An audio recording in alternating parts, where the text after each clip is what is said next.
क्यों करें हम कॉम्प्रोमाइज?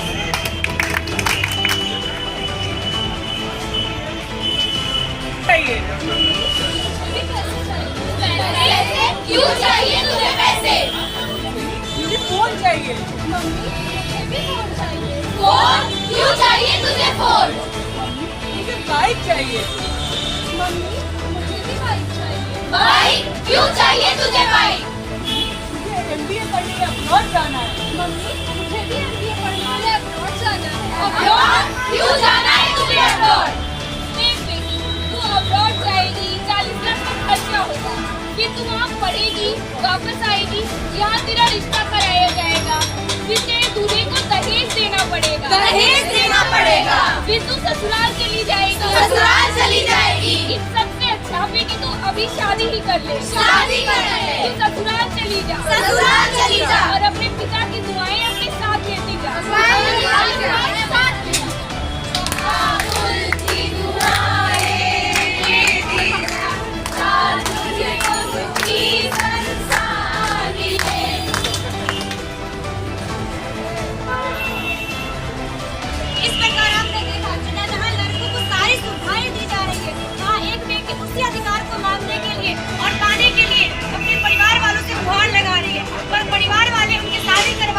किसी भी केस में भाग लिया जाता है उन्हें।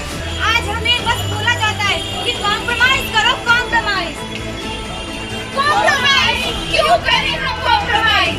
आज भी समाज की नारी है सबके सामने एक बेचारी। एक समय ऐसा आएगा जब हम समाज के सामने खड़े होंगे और हमारी भी इज्जत होगी।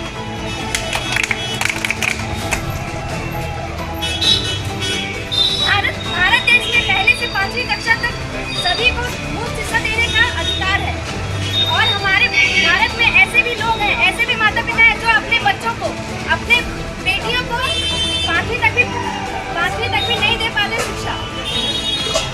और उनसे बोलते हैं कॉम्प्रोमाइज करो, कॉम्प्रोमाइज क्यों करें हम कॉम्प्रोमाइज?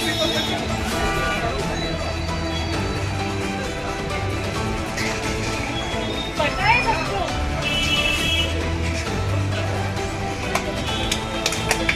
पता है सबको? वो घर से निकाल दिया। क्यों निकाल दिया? सब कहते हैं चक्कर चल रहा था। अरे नहीं, उसको कोई रोग हो गया था। नहीं, उसके तो 2 साल से बच्चे भी नहीं हुए थे। अरे ऐसा कुछ भी नहीं है, वो लड़की की चरित्रहीन है। ऐसा कुछ भी नहीं था। वो लोग मुझसे दहेज मांगते थे और दहेज ना देने पर वो मुझे रोज मारते पीटते थे, जान से मारने और जिंदा जला देने की धमकियां दिया करते थे। ऐसा किसी का होता है बेटा, ऐसा घर छोड़ के आ जाओ। लोग क्या कहेंगे, समाज क्या कहेगा? तुम्हें थोड़ा कॉम्प्रोमाइज करना चाहिए था। क्यों करूं मैं कॉम्प्रोमाइज? हमेशा औरतें ही क्यों करें कॉम्प्रोमाइज? हमेशा हम ही अपने अधिकारों की बलि क्यों दें? क्यों हर बार औरतों को ही अपने अधिकार के लिए लड़ने के लिए मजबूर किया जाता है? क्यों हम सरकार से मांगे नहीं कर पाते? क्यों लड़कियों में इतने भेदभाव दिया जाता है? क्यों हमेशा लड़कियों में ही समाज में बंदिशें लगाती है? क्या हमें अधिकार नहीं अपने फैसले लेने के? क्या हम अपने खुद का फैसला नहीं ले सकते? क्या हम पढ़ाई नहीं कर सकते समाज में रह करके?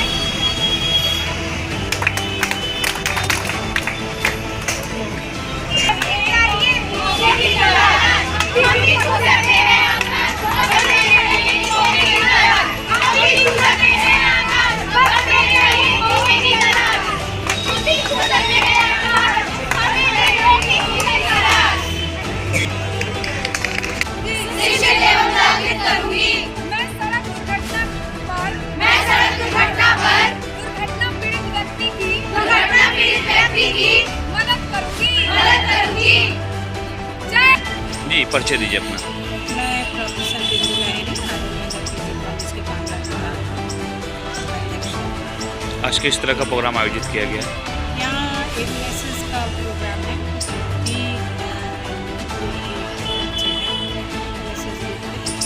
और एक का भी कल है। यहाँ पे आज नारी सशक्तिकरण से बात है कि आप इस पर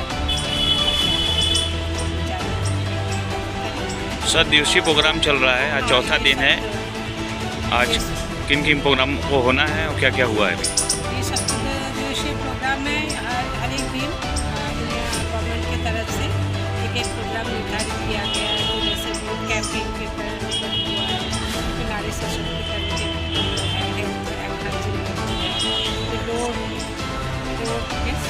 सेफ्टी के ऊपर हुआ है। इस तरह से हर एक दिन एक स्टेप में एक दिन एक विषय पर प्रोग्राम हो रहा है। तो आप समाज को क्या संदेश देना चाहेंगे चैनल के माध्यम से? समाज को हम यही संदेश देना चाहेंगे कि नारी जो है वो समाज की धुरी है, वह धुरी है जिस धुरी के बिना कुछ भी संभव नहीं है। एक संतान को जन्म देने से लेकर के उसके पालन पोषण, उसके समाज में किस तरह के उसका योगदान है, पुरुष हो या स्त्री वो नारी ही बनाती है और नारी के माध्यम से वो बच्चा जो है समाज को दिखता है। तो कल के कार्यक्रम में जागरूकता अभियान के तहत कार्यक्रम को दर्शाया गया था। कल था मतदान देना कितना आवश्यक है, क्योंकि ये देखा जाता है कि अधिकतर लोग जो है वोट देने के समय या नाश्ता खाना पीना और इस सब में लगे रहते हैं। तो ये हम लोगों ने ये किया कि सारे लोग घर से निकले, सबसे पहला काम वोट करें, उसके बाद वो दिन का दिनचर्या स्टार्ट करें। तो लोगों ने भी इसको समझा वोट की क्या महत्ता है, होता है, इसको बताना बहुत ज़रूरी है। अभी भी समाज वोट को उस अंदाज में नहीं देखता। वो सोचते हैं कि अरे मेरे एक वोट से क्या होगा। यही एक एक वोट जैसे बूंद से सागर बनता है, उसी तरह से एक एक वोट का वोट जो है कितना महत्वपूर्ण है। ये बच्चों ने सबको घर घर जाके सबको समझाया और सबने मैम वोट किस आधार पर देना चाहिए, किन लोगों को देना चाहिए? जो काम करते हैं, जो हमारे लिए काम कर रहे हैं, उनके आधार पर। ये नहीं कि कौन किस तरह का मैंने वो कितना प्रभावशाली है ये देखना नहीं चाहिए, कितना वो कर्मठ है और समाज के लिए, देश के लिए वो कितना कर। आजकल के नेता बिना पढ़े लिखे भी चुनाव लड़ रहे हैं, इस संदर्भ में क्या बोलेंगे? नहीं, इस संदर्भ में तो मेरा मत यही है कि शिक्षा बहुत ज़रूरी है। वो पुरुष हो नारी हो जो भी हो, शिक्षित होना समाज के लिए बहुत ज़रूरी है और शिक्षा के बगैर कुछ भी संभव नहीं है। यही सबसे पहली सीढ़ी है व्यक्ति को समाज में स्थापित करने के लिए और अपने को परिचित करने के लिए। इसलिए और सबसे महत्वपूर्ण अंश है जीवन का। सभी को पता है कि शिक्षित व्यक्ति कभी भी भूखा नहीं मरेगा। अशिक्षित के लिए ये हो सकता है, अशिक्षित व्यक्ति ही गलत काम कर सकता है। शिक्षित व्यक्ति का जो मानसिक वो है वो कभी भी गलत काम करने के लिए उसे उत्साह मिलता है। धन्यवाद। और नाटक भी किए हैं, फिर रैली उधर से घूम के आए। फिर बच्चे अभी जो है नाटक के माध्यम से क्या संदेश दिया गया है? नाटक के माध्यम से कि वो बोले हैं कि हम लोगों को हेलमेट पहनना बहुत ज़रूरी है, कितना भी कम दूरी हो लेकिन हेलमेट पहन के जाना चाहिए। शराब पी के एकदम गाड़ी चलाना ही नहीं चाहिए और जो 18 साल से कम उम्र वाले हैं उनके हाथ में गाड़ी देना ही नहीं है। सरकार द्वारा 18 साल के बच्चों पर बैन किया गया है, इसलिए कि उन लोगों को आप देखिए, जो बड़े बड़े घर के लड़का होते हैं, इतना बड़ा बड़ा गाड़ी हो जाता है, वो लोग ऐसे ही एक्सीडेंट कर देते हैं। और बनारस तो इतना कंजस्टेड शहर हो गया, इतना ट्रैफिक बढ़ गया है। बनारस में ट्रैफिक को कंट्रोल करना बहुत ज़रूरी बात है। चैनल के माध्यम से कुछ संदेश हम यही चाहेंगे कि बनारस के जितने सारे ट्रैफिक पब्लिक है वो ट्रैफिक नियम को फॉलो करें। कोई ट्रैफिक नियम नहीं फॉलो करते हैं, जिधर से भी मन हो उधर अंदर घुस जाते हैं और पूरा ट्रैफिक को जैम कर देते हैं। परिचय दीजिए अपना। मेरा नाम तन्वी कुमारी है। मैं आज महिला पीजी कॉलेज द्वितीय वर्ष की छात्रा हूँ और मेरा यूनिट डी है। आज हम लोगों ने यहाँ नुक्कड़ नाटक के माध्यम से दुर्गाकुंड चौकी के पास यह संदेश दिया कि कैसे हम नारियों को समाज में वो उचित स्थान नहीं मिल रहा जो हमें चाहिए होता है। हर साल हर वक्त हम यही चीज़, एक ही चीज़ की गुहार सरकार से भी करते हैं। किस तरह का अधिकार? जैसे समाज में लड़कियों को वो समान लड़कों की तरह शिक्षा प्राप्त नहीं करने दिया जाता, हम लोगों को बाहर जाने नहीं दिया जाता, अपनी बातों को समझाने नहीं घर में दिया जाता। हर एक चीज़ के लिए हमें अपने परिवार, अपने घर से पूछना पड़ता है, करना पड़ता है, तब हम कोई भी काम करते हैं। अपने अधिकार की सिर्फ मांग करते हैं, हमें वो मिलता नहीं है। सरकार से क्या मांग चाहती हैं आप? सरकार से मांग है कि हमें बस उचित स्थान समाज में दे और समान अधिकार दे। हम वो हर चीज़ कर सकते हैं जो लड़के करते हैं। सरकार महिलाओं के लिए विशेष सुविधाएं प्रदान की जा रही है, हेल्पलाइन नंबर भी जारी किया है। जी, उसके लिए हम सरकार को धन्यवाद करते हैं कि उन्होंने ये पहल स्टार्ट की है और इसके लिए हम लोग ये उसकी सेवाएं हम लोग ले भी रहे हैं और ऐसे ही हम चाहते हैं कि हमें समाज में ऐसे अधिकार मिलते रहे। जी, परिचय दीजिए अपना। मेरा नाम मानसी सिंह है। मैं आजा महिला पीजी कॉलेज में ये द्वितीय वर्ष की छात्रा हूँ और यूनिट डी में सदस्य। आज आप लोगों ने किस तरह का प्रोग्राम आयोजित किया है? आज यूनिट डी की तरफ से वुमेन एम्पावरमेंट के ऊपर प्रोग्राम हो रहा है, जहाँ पर महिलाओं को जागरूक किया जा रहा है और उनको उनके अधिकारों के लिए लड़ना सिखाया जा रहा है। जैसे हमने देखा है कि पहले ऋग्वैदिक काल में महिलाओं की स्थिति बहुत अच्छी थी, महिलाओं के लिए भी समान कानून थे, समाज में कोई भेदभाव नहीं था। लेकिन उत्तर वैदिक काल में आते आते महिलाओं की स्थिति बहुत ज़्यादा रिजिड हो गई और आगे आते आते और इस समाज में ऐसी स्थिति हो गई कि महिलाओं के लिए हर चीज़ के लिए प्रतिबंध हो। आज आप लोगों ने नुक्कड़ नाटक किया है जी, क्या दर्शाया आप लोगों ने? नुक्कड़ नाटक के माध्यम से समाज की एक बुरी रीति है दहेज प्रथा। हम लोगों ने विशेषकर इसको दर्शाने का प्रयास किया है कि दहेज प्रथा समाज की एक कुरीति है जिसको समाज हटाना चाहिए। समाज में सरकार द्वारा काफ़ी योजनाएं चलाई जा रही हैं, लेकिन नीतियाँ बनाई जाती हैं, लेकिन नीतियाँ तब तक किस तरह की लाभ मिल रहा है आप लोग को सरकार से?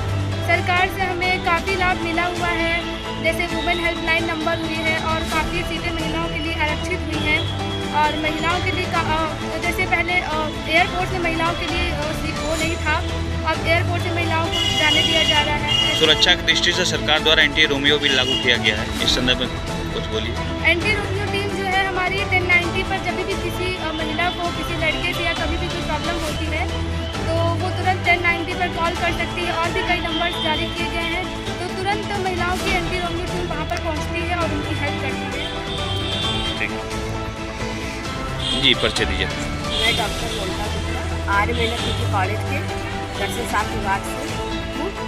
मैं वहाँ पर असिस्टेंट प्रोफेसर के पद पर कार्यरत हूँ और वर्तमान में मैं कॉलेज द्वारा आयोजित जो चल रहा है राष्ट्रीय सेवा योजना, उसमें यूनिट डी के ग्रुप का कार्यभार मुझे दिया गया है। इसको लेकर मैं अपने बच्चों को यहाँ बनपट्टी स्लम एरिया में आई हूँ। आज बच्चों ने नुक्कड़ नाटक किया है और ये कहाँ पर किया है और क्या संदेश दिया है, जरा बताइए। ये दुर्गापुर पुलिस चौकी पर के पास किया गया है और ये दहेज प्रथा पर आधारित था ये नुक्कड़ नाटक। और दहेज लड़कियों को माँ बाप कितने मतलब पालते हैं, उसको पोसते हैं, फिर भी क्या है कि अभी भी दहेज प्रथा हमारे यहाँ बहुत है। अभी भी लड़कियों को अच्छा घर यदि हम लोग सोचते हैं कि मिल जाए तो नोटों की गद्दी पर ही उनको गिना जाता है कि कौन कितना लाखों में दहेज दे सकता है। क्योंकि अगर लड़की अच्छी है, शिक्षित है, सब कुछ है, लेकिन फिर भी उसके घर को देखा जाता है कि वो किस घर में रह रही है और कोई कितना मतलब उसको कितना उसको पैसे से उसको तौला जाता है।